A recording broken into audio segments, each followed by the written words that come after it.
فاتح طالع وصل لي زميله اوجان شكيب يضيعها. اوه يلعب ما فيش خطا. هاي الكره هاي موالي عرضيه والهدف. الهدف الاول بيزيد. بيزيد ممتاز. او نايجي التمريره كانت من نايجي وبيزيد في الشباك. سفيان بيزيد يفتح باب التسجيل ويفتح العداد بالنسبة له وبالنسبة للمولودية في الدقيقة 11.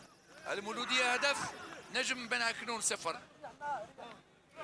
الكرة بدأت حين ضاعت من اللاعب أوجان نور الدين. لو نشاهد الإيداع في الوقت اللي كنا نتكلموا عليه انه يسيطر على الكرة ضيعها.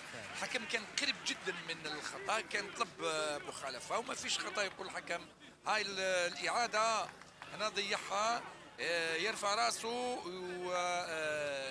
ويلعب كرة أرضية ممتازة.